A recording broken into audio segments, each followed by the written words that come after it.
Phuket, Pattaya, Samui, Bangkok, Hua Hin. Every year, thousands of tourists come to Thailand and make the same mistake. Hello? You're on the At Home channel. I own a hotel in Phuket and a real estate company. My goal is to reach a passive income of $30,000 by the age of 45. And today we'll discuss the most common mistake, which city to choose for living in Thailand. It's a common situation when someone comes to Thailand to live permanently or to spend the winter, but then gets disappointed, leaves, and later criticizes the country back home, and so on. And they discourage others from coming. Tell me, what's the problem? The issue isn't necessarily with the country, but rather with the city. Listen, the issue is never really with the country, and honestly not even with the city. The city is just a minor factor. That's exactly what we're going to talk about today. All the questions are always just in our heads, in one place only. Many people, in fact, are simply not ready to move. Here, we might encounter various issues that we never faced back in our homeland. Nevertheless, today we're going to talk about the fact that Thailand has different places, and different places are suitable for different groups of people. For example, if a business person ends up in Hua Hin and lives there for 2 months, well, they'll just start to wither away. Not to mention somewhere in the north of Thailand, right? Or on the contrary, imagine sending a retiree, for example, to the center of Bangkok. In other words, the place should match the person and their goals. All right, so let's go over the main cities that exist. Not everyone knows them. Everyone thinks that Thailand is Phuket, and some people even think that Phuket is a country, by the way. Let's start with Phuket. Who is this island for? Well, Phuket, by the way, is kind of a golden mean. It suits a lot of people. Phuket is probably the only place in Thailand that is suitable for almost everyone. Why am I here? The climate is perfect. The food is delicious and it's comfortable. And most importantly, there are excellent conditions for business here. There's plenty to do here. There's a huge business environment here and many business communities. Besides that, there are a lot of tourists here, thanks to whom we can, of course, earn money. All right, if we talk about Pattaya, who is this city suitable for? Pattaya. Listen, well, in my opinion, Pattaya is suitable for foreign retirees who enjoy exotic Thai tourism. Let's put it that way. Let's choose our words carefully. Pattaya, I think, is the perfect option for that. Maybe Pattaya is also suitable for partygoers and remote workers with a limited budget, because the cost of living in Pattaya is significantly cheaper than in Phuket.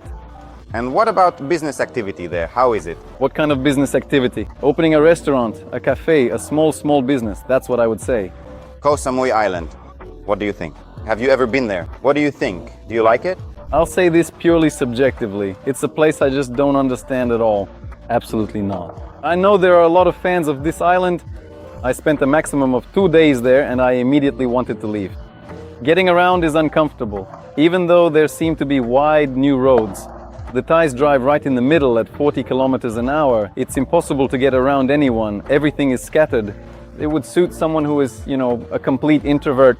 I'm an introvert myself, but I still need to go out somewhere to get out from time to time. I think if you're an introvert who doesn't need anyone at all, Samui is for you. Besides that, Samui is suitable for someone who, let's say, has $300,000 but wants a villa with a gorgeous view. Samui is right for you. But real estate is cheaper there, right? Real estate is cheaper there. All right. A lot of people really praise the city of Chiang Mai. What do you think? Have you ever been there? Actually, I like Chiang Mai more than Samui. They seem like incomparable destinations, but I like it more. There's definitely a soul there, you can feel it. It's very colorful, there are a lot of artisans, and there's a cultural life there.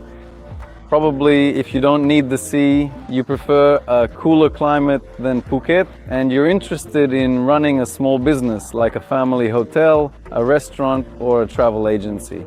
Something like that. Let's try to warn those people who are considering Chiang Mai. As far as I know, there's an unfavorable season there when they burn either the fields or something. Yes, that's not only in Chiang Mai, it's actually most of the north, the area around Chiang Mai, where there's a season when they burn these fields. It's impossible to stay there. In Pai too, there's heavy smoke and you have to leave for somewhere else. This is mainly the peak, the very highest season, from February until the middle or end of April. So be careful and choose a different destination. Bangkok, the capital of Thailand. I love Bangkok, but it didn't win me over right away. After Phuket, of course, you arrive straight into the city. Skyscrapers, business center, it smells like money. There are a lot of them there. But here you also need to understand who this city is for. It seems to me that this city is more for serious, well-off Thais. There are real sharks there, sharks. These are completely different Thais. At the same time, Bangkok is probably also a good fit for remote workers who like the city, yes. There you can rent a gorgeous apartment on the 50th floor with a view of the river, for example, or a view of the city, soak up that energy and work. This is how I imagine it. I open my laptop, look down at everything from above, and it's beautiful there for me. I sit down, do some trading, go to a coffee shop, have a coffee, then go somewhere to play. There's also a community there, you meet up with someone. All right, let's talk about the downsides of Bangkok. What stands out to me is that there are homeless people there. I mean, there are poor people. In Phuket, there's none of that at all. Phuket is spotless, beautiful. Here, everything is just super neat. There are people there who beg for money, for example. It's hotter there, it's harder to breathe. There's no sense of airflow or lightness there. And of course, there's no sea there. I was born by the sea. It's important for me to look at it. People from Odessa don't actually go to the sea. We don't swim, we don't sunbathe. Of course, not everyone, but still, there's no sea there. It's important for me to look at it. I get my energy from the sea, some people get theirs from the mountains, some from the city, some from the sea, some from the steppe. That's missing there. What other downsides are there? You know, I think when it comes to some kind of straightforward, simple business, Bangkok isn't about that. You can do business there, but only on a large scale. That is, I think it's harder for small businesses to survive in Bangkok. Maybe I'm just not seeing things clearly. Hua Hin, what do you think about this resort? I don't know Hua Hin very well, but it seems to me that this city is perfect for those who love kite surfing. I really want to go there for 2 weeks or a month, turn off my phone and just spend every day kite surfing, doing nothing else.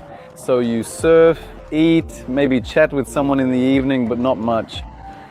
And that's how your 2 weeks or a month go by. You know, Thais have an expression, slow life. So probably Hua Hin and Chiang Mai are perfect for a slow life when you no longer have anything to prove to anyone, when you're not competing with anyone, not even with yourself. You have some kind of passive income, something steady, it doesn't matter. For some people, $1,000 is enough. For others, even 100,000 doesn't matter. If that's enough for you, you know, for those people for whom Chiang Mai or Hua Hin is enough, I think it's a good place. If you were moving now with your current mindset, I wouldn't change anything. I would move to Phuket again and I invite everyone to come here. It's the perfect golden mean. If you want to do business, do business. If you want to relax, relax and have a great time. If you want service, there is service here. If you want to live cheaply, go to the center of the island. If you want to live expensively, come to Laguna. You're welcome here. Everything is here. Guys, thank you for watching until the end. I'm learning how to do YouTube. Please leave comments, like the video, and be sure to subscribe. Tell us what you like and what you don't like, what we can improve. It's really super important for us.